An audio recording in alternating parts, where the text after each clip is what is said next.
flashes are a canary in the coal mine for women. So women who have more hot flashes, who have more frequent hot flashes and more intense hot flashes, have a higher risk of cardiovascular disease. People who are on a whole food plant-based diet usually have fewer hot flashes, and the men have less erectile dysfunction. Dr. Brooke Bussard is a visionary health strategist and physician who fuses cutting-edge science with holistic healing to help people optimize their energy, elevate their well-being, and thrive in every area of life. We lose between 3 and 8% of our muscle mass per decade after the age of 30. And then for women, it speeds up after menopause because we sort of are here and we go off a cliff. We were talking about the pernicious myths, and you were talking about how women don't have to be so careful with their workout and their health routine. Women should not be thought of as this delicate person that can't lift heavy, that can't partake in exercise that's vigorous. Like, we need to make sure that we keep our bodies as strong and functional as possible. If it takes you a year to learn how to squat, to learn how to lift some weights, like, there's no rush, but it's good to be on a path to getting stronger.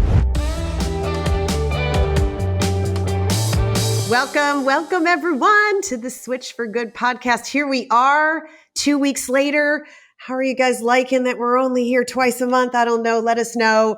But we're so stoked that you joined us today.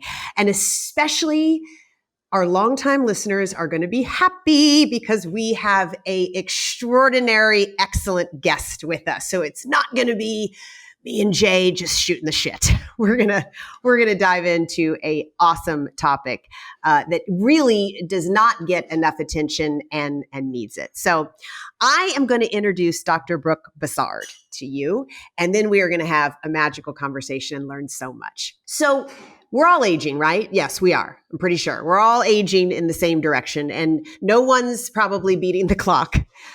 But does aging really have to mean inevitable decline? Are we all destined for the same struggles, especially when it comes to menopause or menopause, which we might talk about as well, and the changes that it brings? Well, today's guest is here to say absolutely not. Dr. Brooke Bussard is a physician who, after seeing the shortcomings of conventional medicine firsthand, traded prescriptions for plants. Now she's a certified health coach and founder of Plants Over Animals. Love that name. In her latest book, Outsmarting Menopause, Conversations about Metabolism, Muscles, Mood, and More, Dr. Bussard serves as a trusted guide through the often confusing maze of midlife hormonal transition and reveals that with the right tools, there's not just a light at the end of the tunnel, but a vibrant, empowered life waiting on the other side. She's also the author, you might know, of Chew on This, bite-sized stories about nutrition, a science-backed resource offering a fresh and illuminating take on how we should eat to achieve optimal well-being. So whether she's leading cooking classes or helping older adults build strength with every step, Dr. Bussard is on a mission to prove that a healthy life doesn't come in a pill. It starts on your plate. Welcome to Switch for Good, Brooke. Thanks so much, Dotsie. It's great to be here with you and Jason today. Well, 2 days ago, I got an email from a friend in the plant-based movement. And, I had just spoken with you, I don't know, maybe a week before that, or maybe it's been 2, time flies. But she sent me an email and she said, Dotsie, I was thinking about doing, she's a filmmaker, by the way. So she was thinking about doing a short film with a series of interviews about perimenopause and menopause. And she said, I'd like to utilize a physician and nutritionist and have real women talking about their experiences, because what she's found is that it's such a needlessly secretive topic, and that women really struggle and they don't seem to have much support or info other than ads for drugs, right? Which is what we talked about in the intro. But she said, as we know, I think those of us that eat plants, food can be used as medicine, obviously. And she said, she's been using her friends as guinea pigs, and they found out some really interesting things. Like, for example, perimenopause is pitched as your period gets lighter and finally ends. But she said, it seems to me that more than 50% of women experience the opposite, heavier and longer periods accompanied by feelings of exhaustion that are often treated with hormones, when like maybe a simple iron supplement would be more effective in that case. And cinnamon, she was talking about showing promising effects on shortening or reducing heavy periods. So the point is, she writes this long email, and she was asking these questions and wondering if Switch for Good would help her with the nutrition part of this film. And I said, it's so funny that you write about this, because in 2 days we're interviewing Dr. Brooke Bussard, and I told her about your book. I sent her straight to Amazon to go get the book. So she was so thrilled, as our listeners are going to be. And who knows, maybe the book will become a film, and I can connect you guys. That'd be great. I've got characters in it, so. Yeah, you definitely do. Yeah. And I think I wanted to start out with that because it just reminded me of the need for this book and how so many women are frustrated, confused, suffering in silence. So let's start with your why and why you felt it was so important to write this book. Yeah, Dotsie, working as a health coach and spending time with women who struggle with this, I think it's really important to get information out there in a way that is readable, it's enjoyable, it's not like a textbook, it doesn't feel like I'm going to read 3 pages and fall asleep. I have so many people who, after I've given lectures, they come up to me, 15 years ago, they came up to me and said, "Oh, that was too much science." And I learned to back it down, because when you're in medical school and you're going to grand rounds and, you're sitting in lecture halls and talking about patients, you're talking in a way that the general population doesn't want to listen to that. I mean, we didn't want to listen to it. I mean, we would fall asleep while people were presenting. You would sort of use it as a time to rest in your chair, in between rounding and seeing patients. So most doctors learn to present information in a way that is so scientific and dry that the information doesn't actually end up getting out there. So that's why originally when I wrote Chew on This, I started it in a way that was not with the characters. And when I first showed it to my writing teacher, she was like, "Brooke, this is so boring."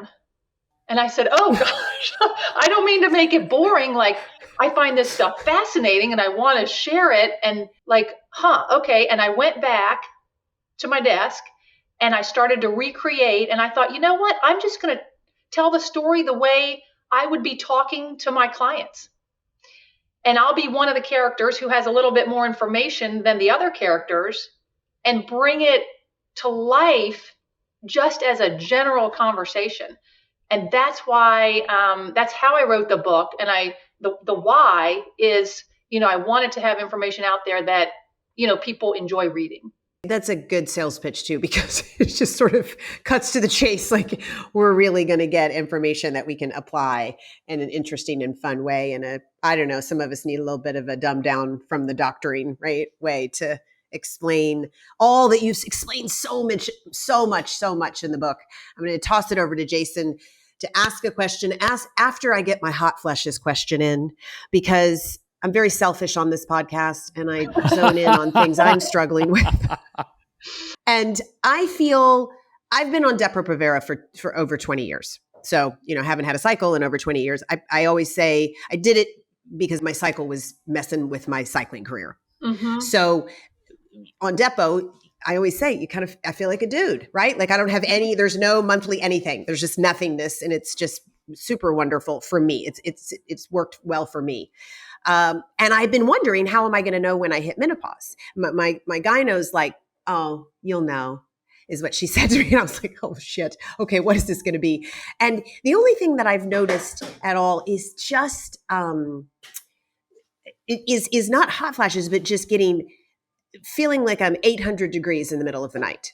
But I used to get that as an athlete, like in my early 30s, because I was overtraining. Is that hot flashes? What is that? And how am I going to know being on Depo if I've hit menopause? Yeah, I think, being on Depo is definitely going to change the course for you. And, it'll be up to you and your gynecologist at some point to figure out, when will you transition off of that and maybe try something different. But I think you are experiencing vasomotor symptoms, which are the backbone of the hot flashes. So women go through these vasomotor symptoms, and sometimes you get hot flashes during the day where, you're in a meeting, you're driving your car, you're sweating. Some people really just get them at night. And it sounds like that's what's going on with you. So, you're plant-based, and we know that a plant-based diet reduces vasomotor symptoms. That was the study that was done in 2020 by Dr. Hannah Kaliova at PCRM, at the Physicians Committee. She looked at women on a plant-based diet, and she added a half a cup of soybeans. So when I went through menopause, I was already plant-based, but I started getting hot flashes. So I said, oh, okay, I've got to follow Dr. Kaliova's study and do the half a cup of soybeans. And sure enough, it reduced my hot flashes even more. It pretty much got them, extinct. So would tofu do the same, or it's really better if it's the beans? She did the beans in the study, but I think if you ate, a half a block of tofu a day, that might do it. Okay. Yeah, she just didn't use that as her method in the study. But, if you do that and you want to report back, that'd be awesome. Okay. I am so curious about this because I only have very personal anecdotal evidence for what I'm about to say. When my mom was going through menopause about 30 years ago, we had been vegan and plant-based for about 2 or 3 years at that point. I remember she was in her early to mid 50s, and she started to eat a lot of edamame, a lot of organic soy products, soy milk. And I remember her telling me at that time, because we had a very open relationship. We were really good friends. And so she would tell me about what she was going through with her health. And she told me, especially after menopause, that the daily servings of organic soy really remediated a lot of her symptoms, including hot flashes. And I'm curious, though, when we look at things like HRT and hormone replacement therapy and some of the other pharmaceutical strategies that women and men are both using, but in this case related to menopause, is there any danger or downside to, say, using the phytoestrogens in soy products as a replacement for HRT? Is there any danger to doing both of them simultaneously? What's that combination like, and should people be aware of anything with that? Not that I know of, Jason. I think that's so great that you and your mom have that relationship, though. But I mean, if you look at women in Asia who eat a lot of soy products, they have fewer hot flashes, fewer vasomotor symptoms. So we know that soy, in all these different forms, is very beneficial for alleviating all of those symptoms. As far as an interplay between soy products and menopause hormone therapies, I haven't heard of any, and I don't really see why there would be any. I can't think of a reason. So I think if somebody were on MHT and also wanted to eat soy, I don't see any reason why they couldn't. Is there any possibility that one could overdose on phytoestrogen? Is that even a thing? Can one eat so many phytoestrogens that it would put something out of balance? Yes. So I had a client, oh gosh, awesome woman. She's, just thinking about her makes me laugh. She's so funny. She was telling me before I met her, she had gone through menopause and she was on a plant-based diet, but just was loving tofu so much that I think she was eating like 5 blocks of tofu a day. Oh. Yeah. I mean, a lot. That's a lot of soy.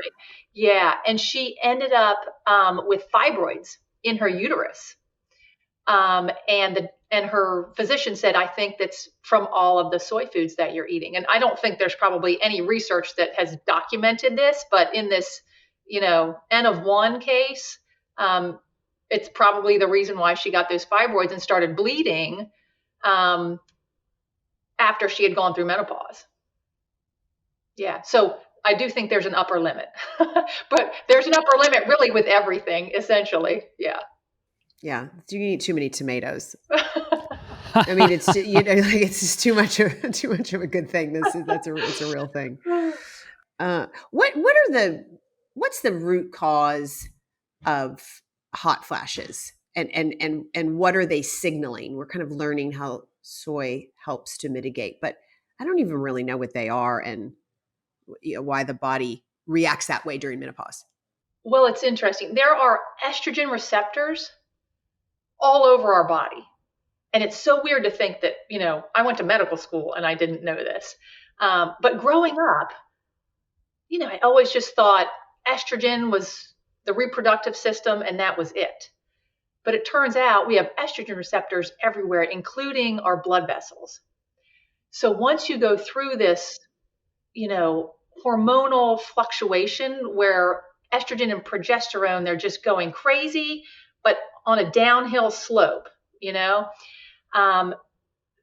no longer, those hormones, estrogen in particular, is no longer around to bind to the estrogen receptors in your blood vessels and act as, a cardioprotective agent, like to decrease inflammation in the blood vessels, to keep the blood vessels dilating in a way that, keeps your blood pressure low. A lot of women, when they go through menopause, their blood pressure goes up. Their cholesterol levels go up. Their arteries are more prone to atherosclerosis than they were before because estrogen is not around. Right. Yeah, so estrogen is very cardioprotective. And there's something about that, I think, that is causing those vasomotor symptoms once the estrogen goes away. And I don't know if anybody has really elucidated, the exact mechanism that's going on. I guess there is that new drug out, so it's targeting something that's, stabilizing those vasomotor symptoms, that drug that you hear about on TV. But it does have side effects. So, better to use our soy products. Well, I have been curious about this idea of how we as individuals, and myself as a male individual, can be mindful of menopause. I've heard this prior to having you on, and I don't really know what it means because I go in and get my hormones tested every year. I was joking with Dotsie and our colleague Jen recently that I went and got my testosterone levels tested by my doctor here in Los Angeles, and he looked at my testosterone levels and he's like, "What are you doing? You have like the test count of like a 20-something-year-old man." And I'm like, I've been plant-based for 27 years. I don't know. I lift. He was kind of blown away. Like, what are you doing? And I'm not necessarily, it's funny, I'm not necessarily this big burly, masculine man, but he's just like, your testosterone is great.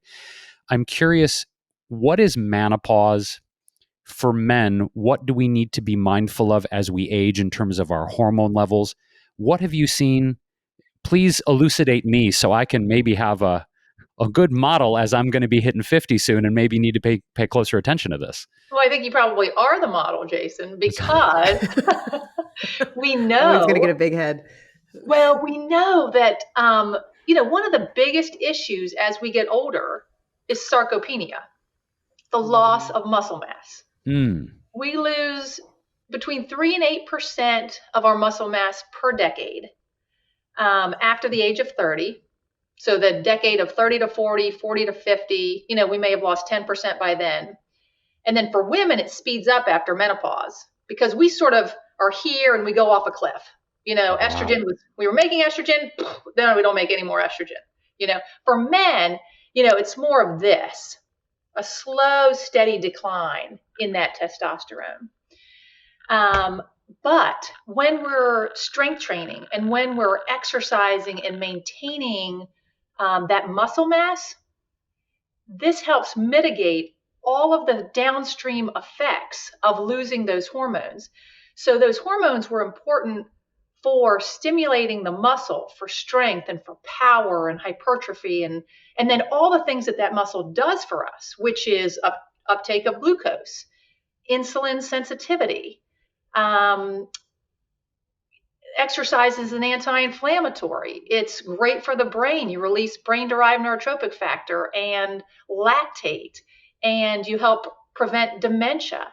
So, I mean, exercise, I love exercise in all of its capacities because of all of these different things that it does for the body. And when we do high intensity exercise, whether it's, they have a new term, HIRT. I don't know if you guys have heard it. It was in the new American Council on Exercise Journal last month. And it's high intensity resistance training. So we know about HIIT, high intensity interval training. Well, now there's high intensity resistance training. And really what they're just saying is we're lifting in a way that's intense enough that it's causing those muscles to contract and stimulate the release of growth hormone and testosterone. And when you're doing that, you're giving your body a bolus of that hormone that you need. And so probably, Jason, that's exactly what you've been doing without realizing it. That's keeping your testosterone high. Is you're exercising, you're doing your strength training, you're eating well, and so therefore you're slowing down, your rate of decline. When you talk about this HIRT, this HIRT training framework, when we talk about high intensity resistance training, to get really just nitty gritty with our listeners and our watchers, I see some people in the gym doing, say, low weight, high rep. They might grab a 5-pounder or a 10-pounder, wherever they're at, and try and squeeze in, 25 reps per set. When we're talking about high intensity, is the recommendation to say, go a little bit higher weight that really pushes you to the edge and do a lower set of reps because you're really challenging the body with a higher weight? I'm just curious what maybe the specifics are there in terms of training. Well, you're spot on. So, okay. Yeah. So, and that, that is so critical because women for however many decades now have been trained to go to these group fitness classes, pick up these little weights and do these high rep exercises. Yeah. And what's like the doing, 80s. Yes. That was, yeah. Yes. I mean, I remember being in high school, my mom and I would get out the Jane Fonda tape and put it in the VCR with our little weights, and we'd be doing our exercises. Or what was that one that had the 3 women on the circulating platform? And we would put that disc in and do that one. It was 20-minute fitness, I think is what it was. But the issue is that if you think about it, the first 10 reps, it's like you're just, lifting up your can of beans before you take the top off to make your salad, right? Like you're not actually challenging the muscle. So by number 20 or 25, you might be getting fatigued, but it's a metabolic fatigue. It's not a muscle contraction fatigue. It's like, okay, already, that's enough. Like, I don't want to make any more ATP right now. I don't want to keep doing this exercise. So what you want to do is stimulate the muscle in a way that makes the muscle units, the contractile units, to fire, in a way that makes them stronger. So when I think about muscle, and I put this in the book because I do think it's so important to think about muscle as a combination of strength, power, and size or mass. And when you're doing high reps, well, if it's really high reps, then you're just in the endurance range. If it's that middle area where it's sort of 8 to 12 to 15 reps, that's a hypertrophy range where you can make a muscle bigger. It will grow in size. But to actually make it stronger, you have to go with a weight heavy enough that you really can't get past 5 or 6 reps without being like, I got to put this thing down. Like I'm going to drop it on my face if I don't get rid of it right now. And, watching my boy, so my youngest son just turned 18 yesterday, and watching my older son who's 21 and then my younger son get big and lift for baseball and football, I learned so much from them. And I remember my husband walking into the gym and seeing my younger son sitting on a bench just playing on his phone or, checking something on his phone. And my husband's like, you need to be lifting. And I was like, no, he's got it right. He's lifting hard and then he's taking long rest periods because you want to be totally back to your baseline. You want your central nervous system back to its baseline before you do the next set, because you want to be able, again, to lift as freaking heavy as you can to stimulate that contraction. That is, I think that's our opener. I got to drop the weight or I'm going to drop it on my face. That's when you know, like you're kind of at max, which is what I'm learning so much, is to max and not, just 30 reps or something, like really pushing not only for building muscle mass, but bone mass. Because if I'm correct, that's also what women lose at a much faster rate post or during menopause and postmenopause. And I have been really finding the kind of pounding exercises, right? So things like running the stairs or even walking the stairs, jump rope where you're pounding, and then rock running, because that also is so great for balance, because that's also something I know that is going to start to wane. My mom's having a terrible time with it, and she just picked up going to PT because she fell.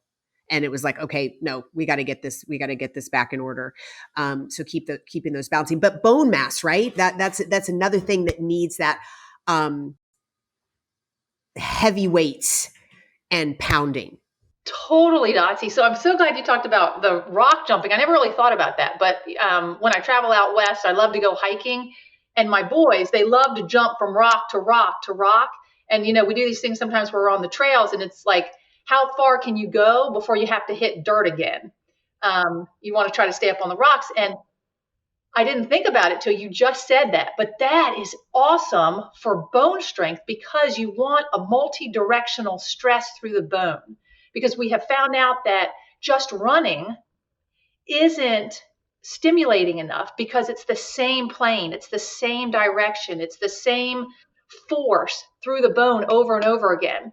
So when I help people try to build bone when we're doing personal training, I do like skaters, lateral skaters, or sort of bounding where you're sort of going side to side, or skipping. So you're going up really high, and who knows which way you're going to come down. It's not exactly, perfectly straight down.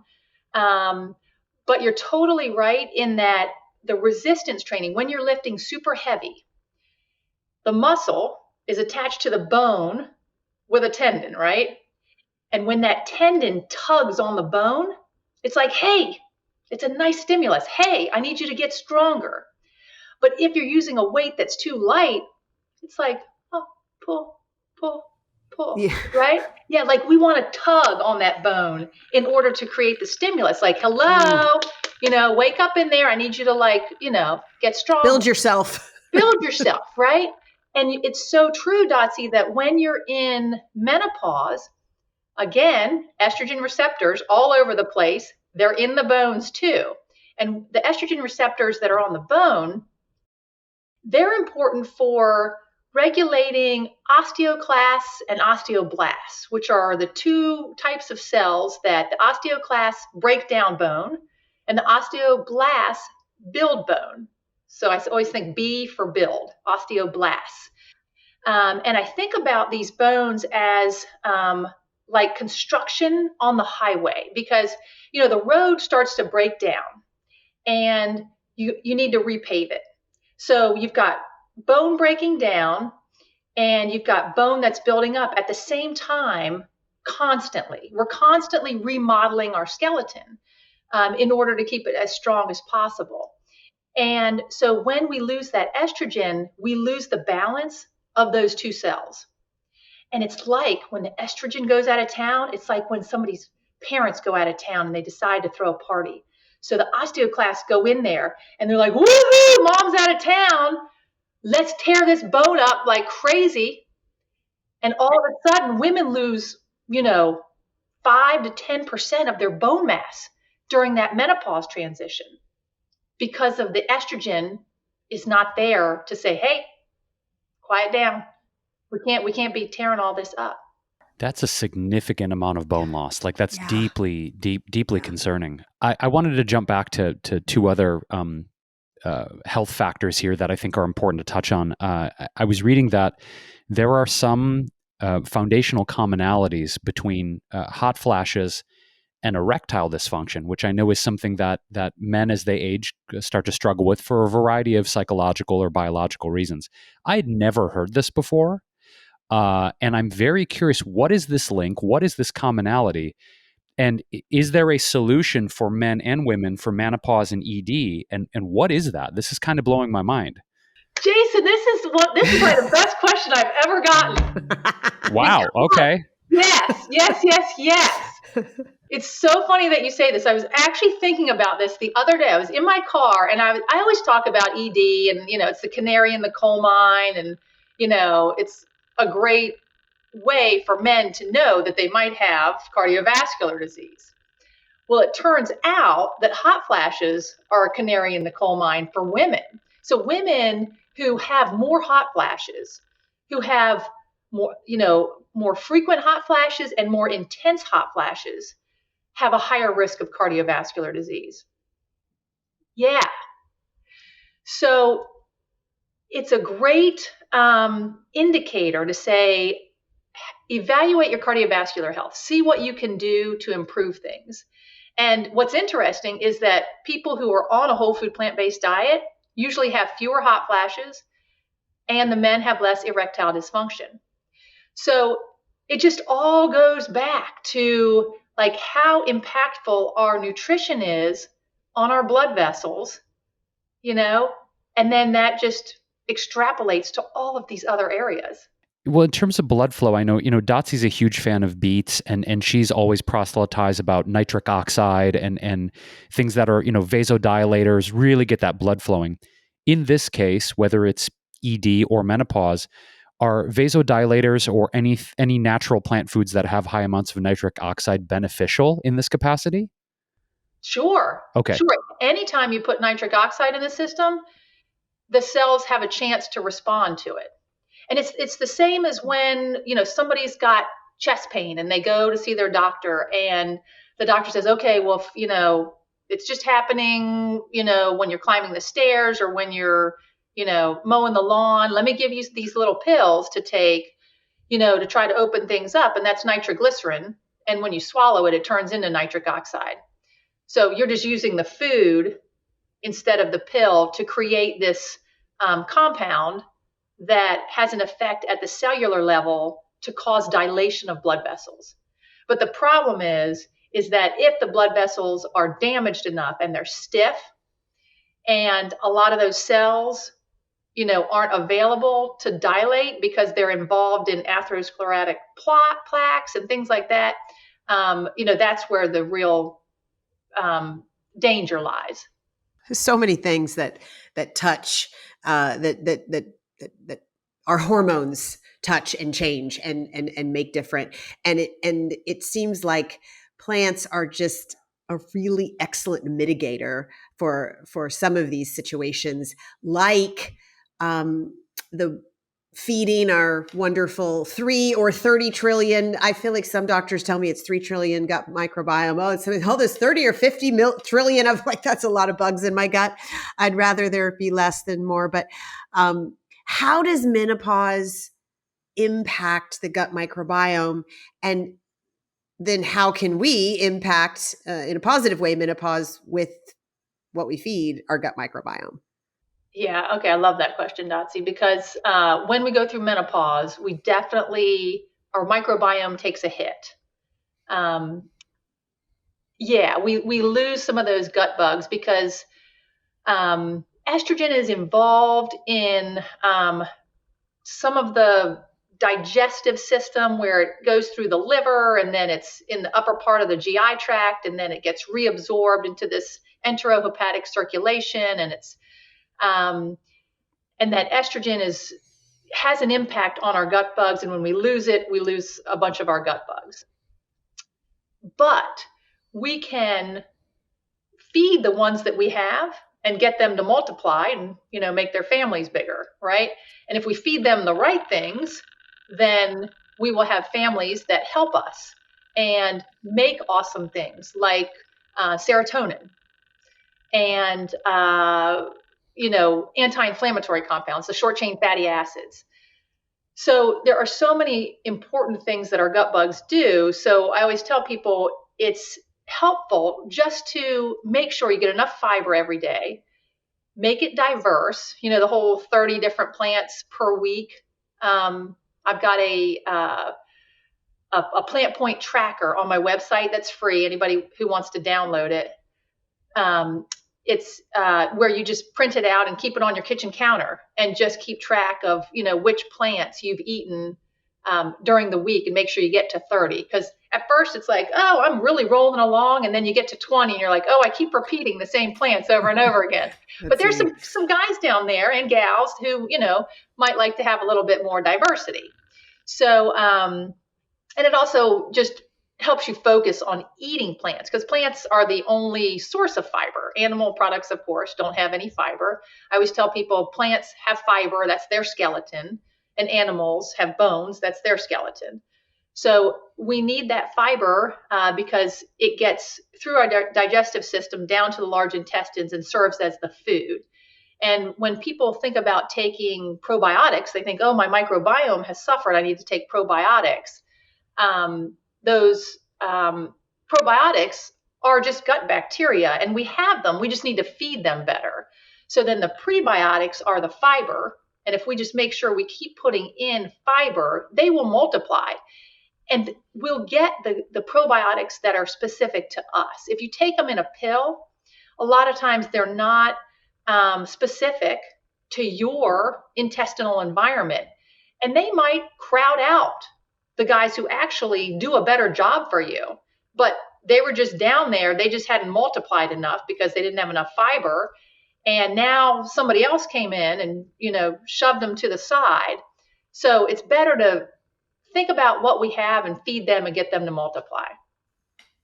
Okay. Will you give us a quick cheat sheet? I know they can go to your website and get the scorecard, but as far as the variety goes, I feel like pretty much all of us listening are, the same 15 or 20, right? It's like carrots, cucumbers, lettuce, broccoli, cauliflower, maybe Brussels, whatever. But what are, once you get past the 20, what are some that are easy to find in the grocery store that we're like, yes, that we might be missing? I mean, I'm sure doing this work, you've talked to different people. It's like, oh, there's these 5 or 6 that nobody touches that are, amazing. Well, I think nuts and seeds are really important, and people don't think about them as much, or they don't include them in their diet because, it's just another thing to add on. But if you just sprinkle a tablespoon of pumpkin seeds on your salad, or crumble, a handful of walnuts into your oatmeal in the morning, they have so many beneficial effects that are kind of different than all of our fruits and vegetables. They have more fat in them, so they have more fat soluble vitamins and minerals than what we standardly eat. When I'm making my big salad that's got sweet potato and beans and sprouts and shredded carrots and all that kind of stuff, if you sprinkle some of these nuts and seeds on top, or make a dressing with tahini and, lemon juice and things like that. And, I'm sure, a couple servings of that dressing could count as one plant point because you've got all those, sesame seeds. I want to go back to something you said about the microbiome, and I'm glad you touched on this, that serotonin in particular and other neurotransmitters really are optimized and are manufactured in the body when we have a healthy gut and that gut-brain connection. When it comes to menopause and these changes of this stage of life, are there any other mental health considerations or neurochemicals we need to be aware of? And if so, what are they? And how do we support our brain chemistry going through menopause? So our brain chemistry during menopause. Yeah, that's a pretty deep question, Jason. I'm going there. Yeah. I mean, I think there's a lot of neurotransmitters that are involved in mood, and affect depression, anxiety. Those are probably the 2 biggest mood disorders for women as they go through menopause. And then a lot of women worry about dementia and, cognitive decline. Estrogen is very important in the brain for those reasons. And so that's one reason why I really am a proponent for exercise, so that you can stimulate certain compounds in the brain that can, keep the brain healthier and prevent decline and help with mood at the same time. So I think that's probably about as deep as I can go on the brain chemistry. No, that's really helpful. I know we're going all over the place, from the brain to the gut. Back to the gut, please. Because I thought it was really fascinating. You talk about the dangers of storing excess fat in the midsection, and what's the problem with that versus storing it in your booty or in your, I don't know, neck or wherever else it might sit. But it does seem to happen post-menopause to women. I mean, women complain about it all the time. Like, I'm just putting on this extra weight in my midsection. Why is that? Why does that happen? And then, obviously we know a plant-based diet is a step that can be taken to address it, but is there something that you can share with us more, or some tips and tricks using the plant-based diet that might address this? Yeah. So having a pear-shaped body versus an apple-shaped body, you have less health consequences with the pear, right? When you've got extra fat in the hips, around your butt, things like that, okay, it's not as dangerous. So then, God. Yeah. And so women, when they're in their reproductive years and they have the extra fat there, it's sort of just a storage area in case their body needs the fuel, to help with reproduction. So it's really perfectly designed in that way. But as we get older and we go through menopause and we have this internal fluctuation of hormones, it causes an internal stress that makes our cortisol levels rise. And cortisol is known for storing fat around the midsection as a survival mechanism. But the problem is there's too much survival going on, right? In our world of highly processed foods, there really is no danger other than, all of the aisles that are in the middle of the grocery store. So, the issue is that when you store that fat in the midsection, that's where all your organs are. That's where your heart is, your pancreas, your liver, your kidneys. Any of those organs, they are living, breathing, entities that need to shuttle blood in and out in order to filter things and, make new antibodies, whatever the organ is and whatever its purpose is. It's making enzymes, or, the heart is pumping blood, it's, the liver is detoxing. It's doing all the organs are doing their own thing. But if you start to surround them with all of this fat, you're choking them. Imagine now the liver's like, oh my God, I can't do what I need to do. And not only does that fat surround them and sort of choke them, but the fat gets inside of them. Like, I'm sure you guys have heard of fatty liver disease. Yeah. And, that's a huge problem because the liver is our main detox organ, aside, that and the kidneys. And if you can't get toxins out of the body, they build up, you have all sorts of issues. But so getting fat around the organs and inside the organs, it really just, it blows up your metabolism. I would like to know if there are any pernicious myths or any misconceptions around menopause in the cultural, societal conversation, anything that needs to really be corrected or removed from this discussion. Is there anything people need to be aware of, or things that just aren't true?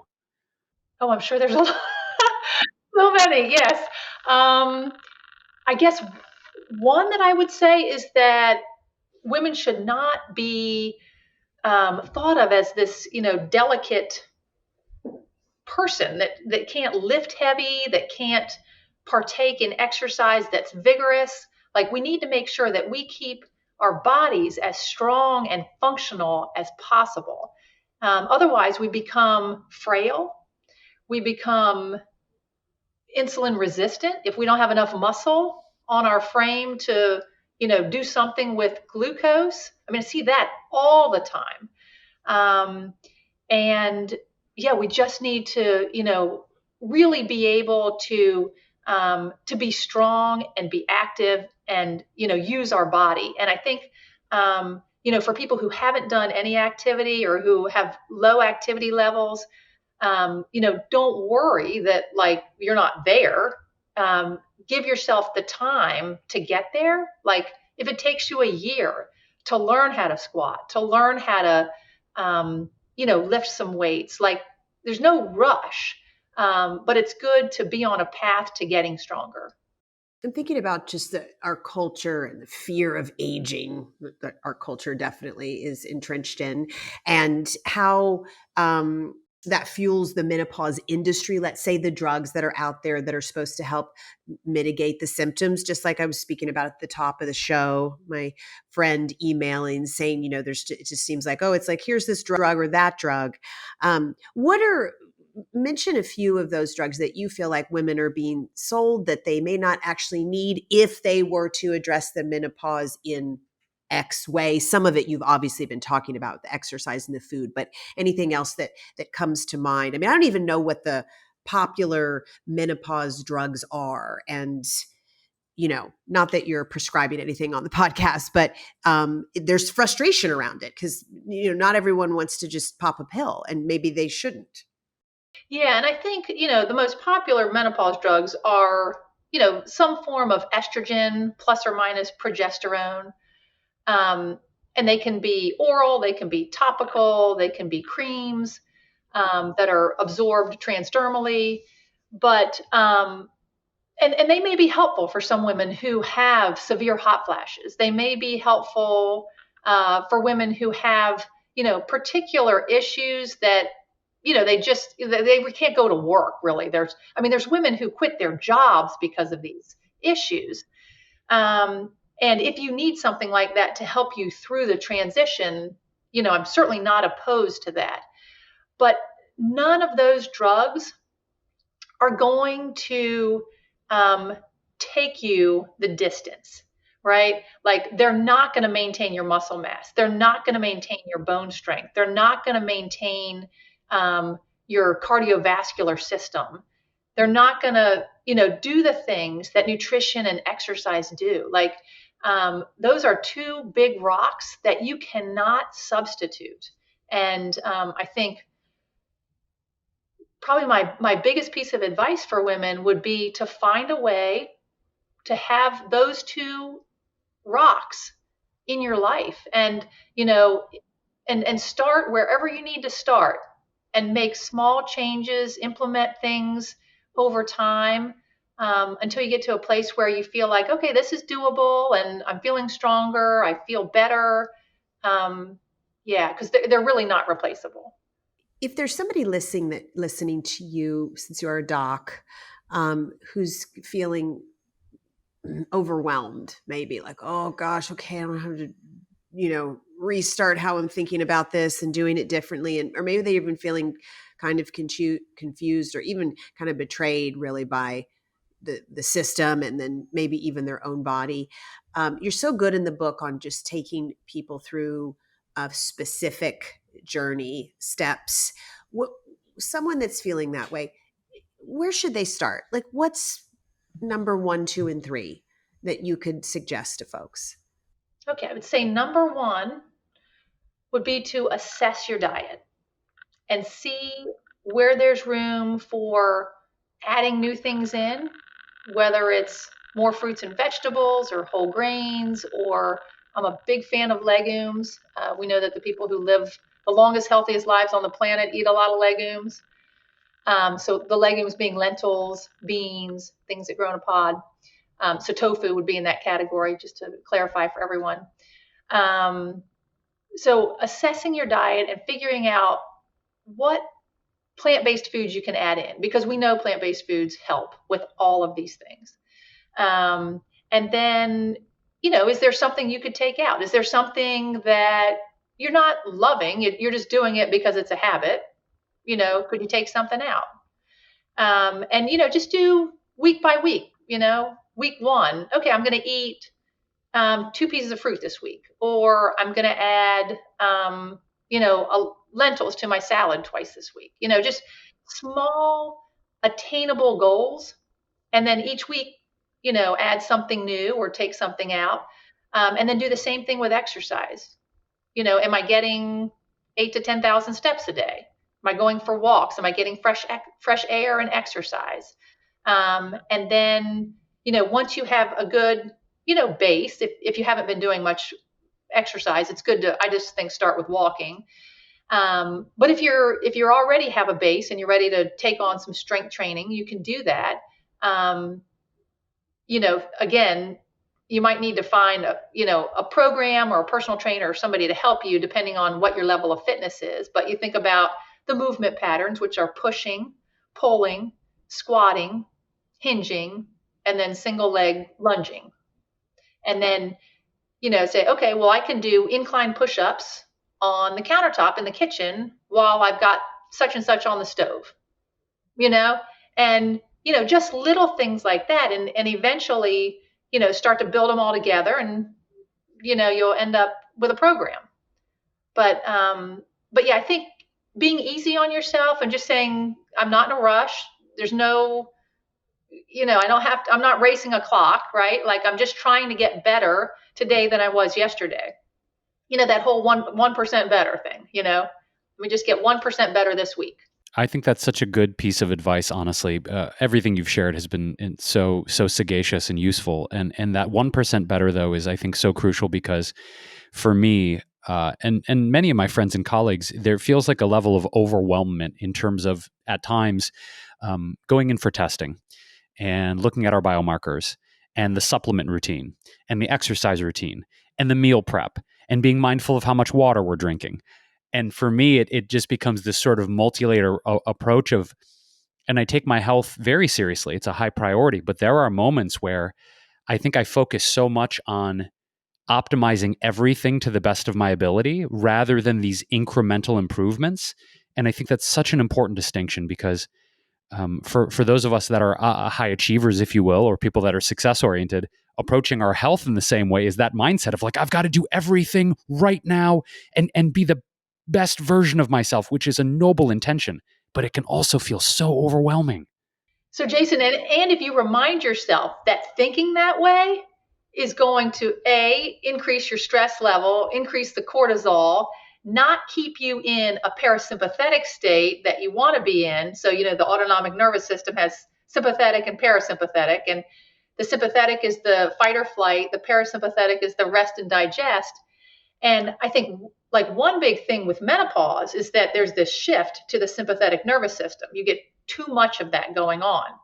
But I could also see that happening with someone like you, Jason, who's feeling overwhelmed, feeling like they're not doing enough, feeling like they have to check all these things and do all of these things to improve your health. Again, just think, oh my gosh, like I need to make sure that I keep a balance so that I'm not in this sympathetic state, which is counterproductive to my goal. Yeah.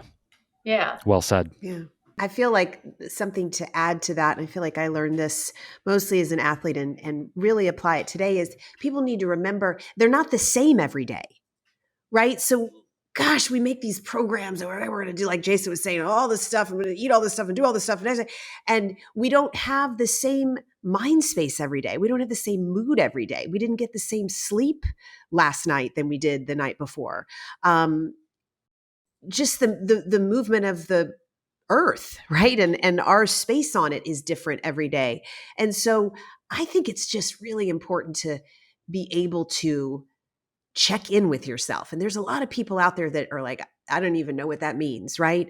But really just be able to check in the morning and set intentions that feel right for you for that day based on your energy level and where you are. And if you're feeling happy or sad or mad or, and express that and plan let's say it's the workout schedule. If you had like, I'm going to lift for 17 hours today, it's like cut yourself some slack.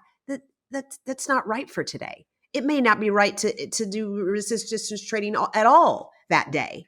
But I think that is a surefire way, if you really check in, to have longevity in our experience on this earth in whatever your goals are. And in this case, fighting menopause or fighting the symptoms, is to every day is not the same, and we don't feel the same every day. Yeah. Yeah. I have one last question for you. I think you and I are around the same age, but to me, you look like you're like 23. So for your 23-year-old self, if you could give your even younger 15-year-old self, like a one piece of sage health advice, what would it be? Oh, Dotsie, that's so easy for me. Okay. And that is to avoid dairy. I love you. I knew you were going to bring it in. Come on, bring it home, sister. I can't even tell you. So, I was talking to somebody earlier this week, and he said, your skin is so clear. Like, what is the deal with your skin? And I said, it's so funny that you ask, because it was not this way 20 years ago. And it wasn't until I went on a plant-based diet that my skin cleared up. So when I was 15, probably through the age of 25, I had such bad acne. I went on Accutane twice. Me too. Oh my God, twice. Wow, same twice. Worked a little bit, but then it came back. Yep. My GI system was a wreck, an absolute train wreck. I mean, as I look back on it now, I can't even get over it. Like the doctors that I used to go to that would say, oh yeah, try this, try that. Oh, that's normal. I'm like, that's not normal. Yeah.